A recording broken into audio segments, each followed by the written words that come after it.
The screen flickered to life as the player adjusted the settings: 4K resolution, 60 frames per second, ultra-realistic physics.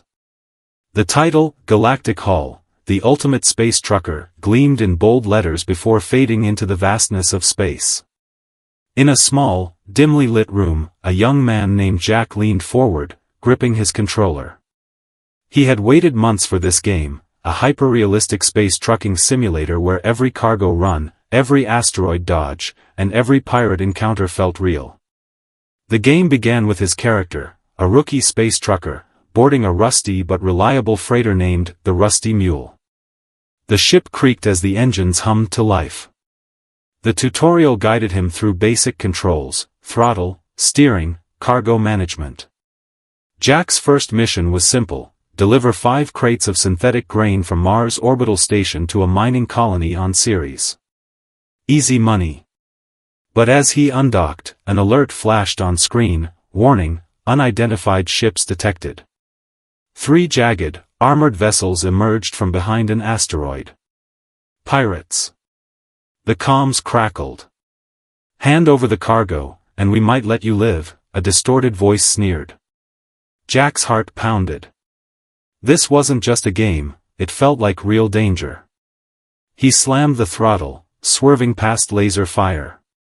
The Rusty Mule groaned under the strain, but he wasn't going down without a fight. As he dodged and weaved, a new message popped up: incoming transmission, unknown origin. Who was reaching out now? And why? Jack's fingers tightened around the controller as the pirate ships closed in. The Rusty Mule wasn't built for combat, its shields were weak, and its only weapons were 2 outdated pulse turrets. A laser blast scorched the hull, sending sparks flying across the cockpit dashboard. Shields at 40%, the ship's AI warned. He had 2 choices: fight or run. Gritting his teeth, Jack slammed the emergency thrusters, sending the freighter into a wild spin. The sudden movement threw off the pirates' aim, but they quickly adjusted.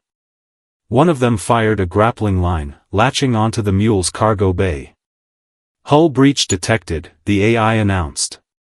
Jack's mind raced. If they boarded, he was finished. Then he remembered, the ship had a mining laser meant for asteroid harvesting.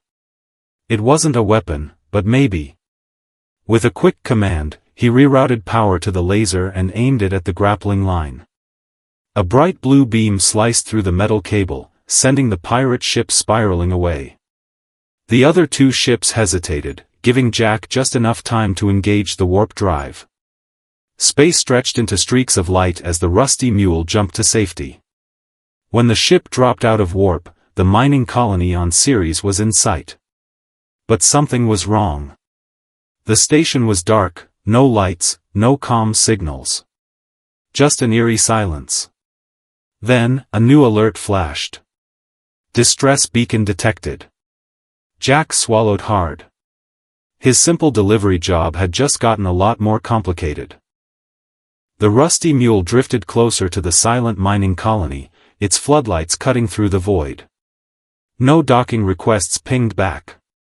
No automated defenses activated. Just dead air and the faint, looping pulse of the distress beacon. Jack hesitated. Protocol said he should call for backup, but the comms were jammed, only static hissed through the speakers. His cargo contract didn't cover abandoned stations, but curiosity gnawed at him. Running external scan, the ship's AI announced. The results made his stomach tighten. Life signs, 0. Power levels, 3%, backup systems only. Structural integrity, failing. Something had happened here. Something bad. Against his better judgment, Jack suited up and manually docked the mule, the airlock groaning as it sealed. His boots clanged against the station's rusted catwalks. Emergency lights flickered, casting long shadows. Scorch marks lined the walls. Then he saw it, a security terminal, still active. Jack wiped dust from the screen. The last log entry played. "They're inside the vents. Don't let them." The recording cut to screams. A metallic clang echoed above him. Jack froze. Something was moving in the darkness. Jack's breath fogged up the inside of his helmet as he slowly tilted his head upward. The sound came again, a skittering, scraping noise moving through the station's ventilation shafts. His grip tightened on the stun pistol he'd grabbed from the mule's emergency locker. The weapon felt pitifully weak against whatever was hiding in the shadows. The flickering lights suddenly stabilized as emergency power rerouted. For one heartbeat, the corridor was fully illuminated. That's when he saw them. Dozens of fist-sized metallic crabs clung to the ceiling, their needle-like legs tapping against the metal. They weren't mechanical, their carapaces pulsed with bioluminescent veins, some grotesque fusion of machine and organism. As the light hit them, they froze in unison. Then every single one turned toward Jack. He didn't wait to see what happened next. Bolting down the corridor, he heard the terrible chorus of clattering metal as the creatures gave chase. His boots slipped on something wet, he didn't look down. A maintenance hatch appeared ahead. Jack wrenched it open and tumbled through, slamming the manual override just as the first creatures reached the door. Their claws screeched against the metal. Panting in the darkness, Jack activated his helmet light. He was in some kind of laboratory. Broken containment tanks lined the walls, their glass shattered outward, as if something had escaped from within. A cracked monitor displayed a repeating warning. Quarantine breach, level 5 biohazard. Then his radio crackled to life. "Trucker, if you can hear this, we need to talk." The voice was female, strained with static. "Those things can't track heat signatures. Turn off your suit's thermal regulator. Now." Jack's finger hovered over the control. This could be a trap. But the scratching at the door was getting louder. He shut off the heat. Silence fell. The scratching stopped.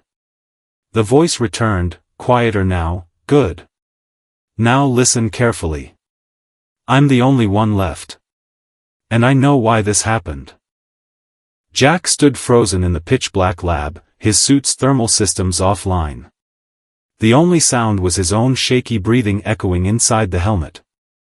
The voice on the radio had gone silent again. Click. A dim blue light flickered on across the room. A maintenance panel slid open, revealing a narrow access tunnel. "Move. Now." The woman's voice was tense. "They may be blind to heat, but they'll swarm any vibration." Jack crept forward, each step deliberate. The tunnel led downward into the station's lower decks, areas not marked on his original schematics. Wires hung like vines from the ceiling, sparking where insulation had frayed. The air smelled of ozone and something sour, like rotting metal. After what felt like an hour of careful movement, the tunnel opened into a makeshift bunker. A single floodlight illuminated a workstation covered in scribbled notes and half-disassembled equipment. In the center stood a woman in a patched-up engineering suit, her visor reflecting the glow of multiple holographic screens. She didn't turn around. "Close the hatch behind you.